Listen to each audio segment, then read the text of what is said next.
my name is Marifer Sanchez, and today I will be presenting about Milai massacre. I chose this topic because it was very interesting to me that I had never researched about it. I never knew about it.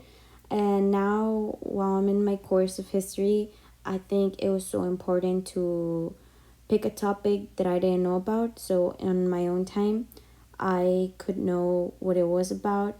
And here I'm going to present what's next. What was the Lee massacre? The My Lai massacre was quite possibly the most terrible incident of brutality committed against unarmed citizens during the Vietnam War. An organization of American soldiers severely murdered the majority of women, children, and elderly people in the village of My Lai on March 16 of 1968. More than 500 people were slaughtered in the My Lai massacre, including young girls and women who were raped and mutilated before being killed. U.S. Army officials concealed the massacre for a year before it was accounted for in the American press, starting a firestorm of global shock. The ruthlessness of My Lai killings in the official cover-up fueled anti-war sentiment and further separated the United States over the Vietnam War. What were the causes? Some say that the reasons for My Lai were because of the frustration the men experienced in the unit. They were sick and tired of losing their men without setting up a real battle or shootout. They went straight to hurting innocent Vietnamese people. Wanting revenge was the only way they knew how. There was one conspicuous second when the U.S. soldiers were pushed over the edge by the Vietnamese. Many questioned why the American-led execution occurred at My Lai. The general answer was that many soldiers within this specific platoon had been aggravated by the psychological toll the war had created.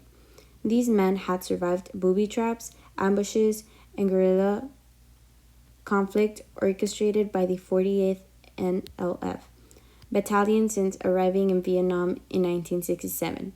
When the unit had the opportunity to retaliate for the months of frustration, it did so with fierce yet senseless vengeance. The preparatory barrage was intended to clear a landing area for Charlie Company's helicopters, but its actual effect was to force those civilians who had begun leaving the area back to My Lai in search of cover. Now, there is a lot about to talk of who was responsible. There is so many research and so many websites where you can research about who was responsible, and it was the biggest part of the conflict. In the mid 1969, Ronald Ridenhour, a veteran from Arizona, composed a letter to the White House, Pentagon, State Department, and various members of Congress, exposing his conversations with soldiers who participated or saw the attack. Ridenhour's letter included details that made claims credible and deserving of examination, including map coordinates of My Lai, witness names, and the identities of the perpetrators. According to a congregational probe, Ridenhour's letter started a military examination. By early September 1969, first William Laws Calley, a 26-year-old college dropout from Miami who'd served in as a platoon leader in the attack, was charged of the planned murder of 109 innocent civilians. But the military only released the fact that Calley had been accused of murdering an unspecified number of people. The press information officer declined to give details of the case other than to say that the incident occurred in March 1968 in Vietnam, and that the charge involves the death of more than one civilian. The military tried to cover up the My Lai massacre even when it charged first William L. Calley with murdering 109 civilians. Above is a 4-paragraph AP story on Calley's arrest that appeared in the New York Times on September 7, 1969. Shortly after Calley had been charged, Seymour Hersh, a freelance reporter and former news aide to anti-war presidential candidate Eugene McCarthy, learned about My Lai from a lawyer opposed to the war. But he only got vague outlines. He started sniffing around. Eventually, he approached a Pentagon source. Now, Hirsch had what he needed to crack the story wide open. Eventually, he found that Tiny Times article noting Callie's full name and arrest. Then he visited Callie at Fort Bennigan, where he was being held. Callie told Hirsch he was merely following orders. His attorney, George, a former judge on the U.S. Court of Military Appeals, ridiculed the accusations against his client. "This is one case that should never have been brought," Latimer said. "Whatever killing there was in a firefight in connection with the operation. You can't afford to guess whether a civilian is a Viet Cong or not. Either they shoot you or you shoot them." Deep into the scoop, Hirsch, who would win a Pulitzer Prize, wrote that Callie, only 5'3", seemed slightly bewildered and hurt by the charges against him. He says he wants nothing more than to be cleared and return to the Army. He also told Hirsch, "I know this sounds funny, but I like the Army and I don't want to do anything to hurt it."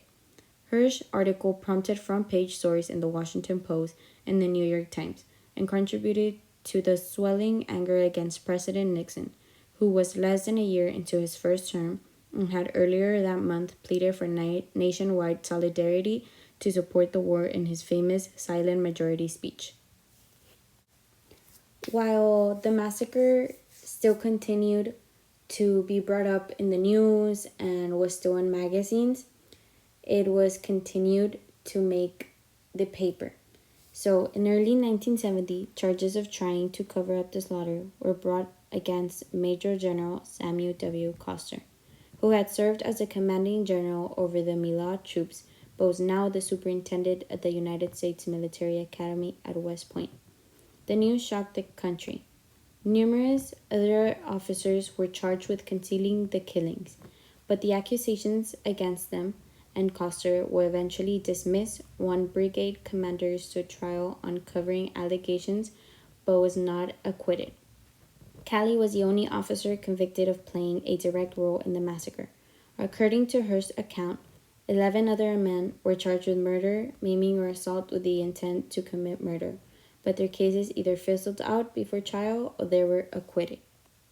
In conclusion, Callie was not done with My Lai either. He kept appealing his conviction and ultimately took his case into the civilian court system.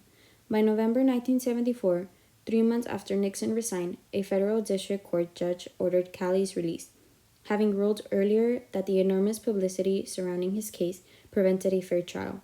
Finally freed, Callie went on to work for his father-in-law's jewelry store in Columbus, and, according to Hirsch, spent the following years offering a self-serving interviews to journalists willing to pay for them.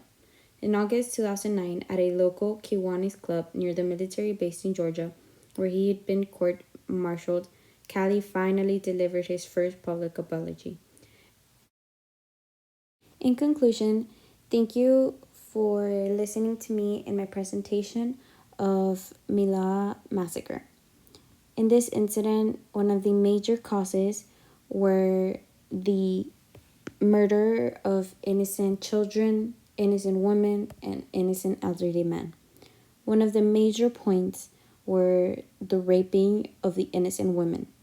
It didn't matter if it was children, women, elderly women, men. The major effect of this was the raping. Thank you.